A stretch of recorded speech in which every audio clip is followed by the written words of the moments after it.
Hello folks, Mr. Twista here, coming with a review here of the car stereo Kenwood deck. It is the DDX374BT.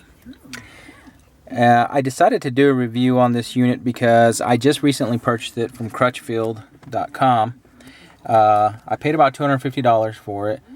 The reason I decided to do a review is it was very hard to find information on this stereo, so I'm assuming that it's fairly new to the Kenwood line.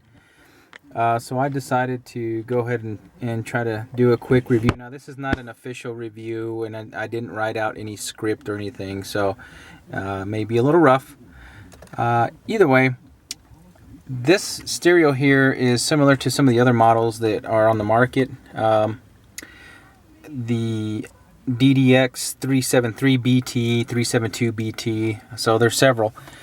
Also, I am not going to do an installation on this video. If you need to learn how to install a stereo, there's thousands of those or hundreds of those on YouTube. You can go find those, I'm sure. I'm just going to go over a quick button overview and menu system overview. And unfortunately, I had already done this one, but there was an issue with the audio, so I decided to redo it with a different camera. Maybe a little better, who knows. Anyway, I'm just going to start off here with the physical buttons here. So up on top you can see the eject. This is a DVD player, and as you can see, there's the slot. Here's your home button for the menu system. So when you want to go to your home screen, this is the home screen. So if you were anywhere else, you would just click on home and it will take you to the home screen, and this is what you would see. This is a camera button if you had a rear camera installed, which is a new feature on a lot of these new stereos coming out, so that way you could activate the camera even when you're not in reverse in your car. Unfortunately, I do not have a camera set up at the moment, but I'll still press the button so you can see what happens. You can see there's no signal. And then here's your telephone button, which it connects to Bluetooth. It does have it comes with an external mic, and also has a few other features in the back of the unit, which will support iPhones and a couple other different devices. So I do have my microphone installed here on top of the steering column. I still do plan to customize it. It also has USB support, which I do have hanging out of the dashboard front piece here, because I do plan to do a custom USB port at some point, but for now I just kind of hung it out from underneath the faceplate here. Temporarily, of course. So I'm going to go ahead and click home here. So the menu is very easy. You can actually customize this home screen by going to some of the customization options in the settings menu, because originally it had iPod and some other stuff, but I set it up how I want it because I use telephone, Bluetooth audio, and of course the tuner, which is the radio. There's a time. If you had a CD in, you could click on this for a CD shortcut or DVD. And then of course here's the settings button up here on the top right corner. Click on that. You've got your equalizer setting, which is very robust. I think it's 12 or 13 channel. I'll go into that now so we can kind of take a look at it. It does keep your setting based. It does keep your equalizer setting based on your current audio selection. So if I was to go to Bluetooth, this would totally change because I have this all customized. But you have your bass extension control, subwoofer control, and these other controls, which I really haven't played with. You've got a Q factor, and then you've got preset EQ settings as well if you wanted to mess around with those. You know, you could set it for jazz or rock or whatever you want to do.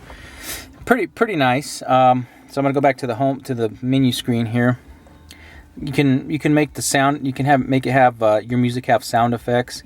Fade or balance, of course, that's how you can control where the speakers are balanced or faded to.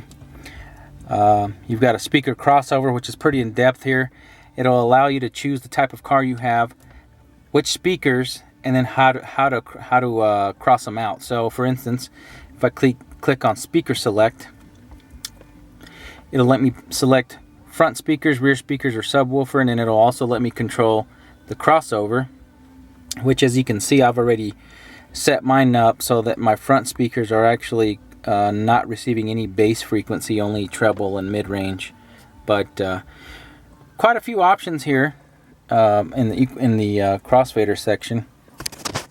And there's a lot of things that you can customize on this stereo. I was very impressed with it.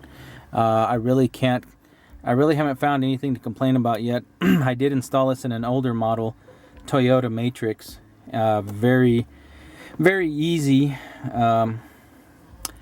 And another thing the stereo has is the timing alignment, which basically what that is.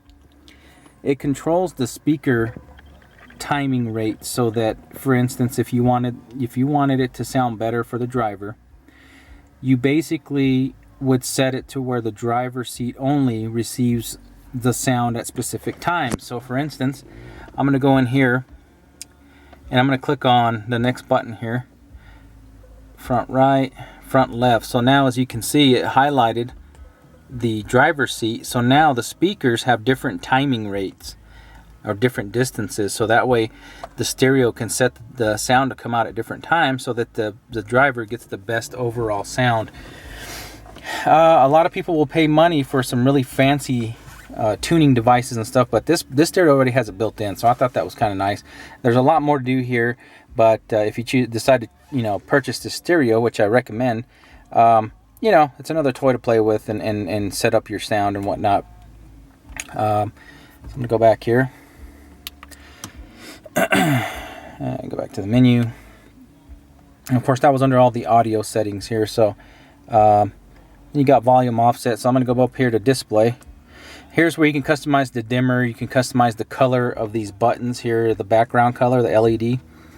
OSD clock, demo mode, which you need to turn off as when you install this, because otherwise it'll be showing a demo of the whole stereo. Scroll. You can customize the home screen, as I said earlier. You can pick which shortcuts you want on the home screen. You can adjust the screen, which is the to adjust the touch panel, make sure it's calibrated correctly. And then you can have video output, which I do currently have a couple of monitors hooked up in the back of my seats, and I do have those hooked up. And you can also set the viewing angle so you can have the best viewing angle, from your dashboard. So that's nice. Next thing, you've got input. This is where you control the rear camera and then your parking assist. This does have a parking assist override, which officially needs to be connected to your parking brake, but it can be overridden by grounding that wire, so it's pretty easy. Go down to system. This is where you set your language, your clock, your app setup, your Bluetooth setup. Pretty basic stuff. Most stereos have that nowadays. Serial number, and I think, yeah, system information, touch panel adjust. So pretty robust system here. This unit does have a pretty good amplifier built in. It pushes my door speakers really well. I don't remember the exact wattage, but it really has some power behind it. So on the back side, you'll find 6 RCA outputs for your front, rear, and sub. You'll also find the USB, as I mentioned earlier, antenna, and you'll also find the basic outputs, the power harness, speaker harness, and whatnot. So definitely worth a look. This is the Kenwood DDX374BT, and I would definitely recommend purchasing it if you are in the market for a mid to low range DVD player with plenty of options.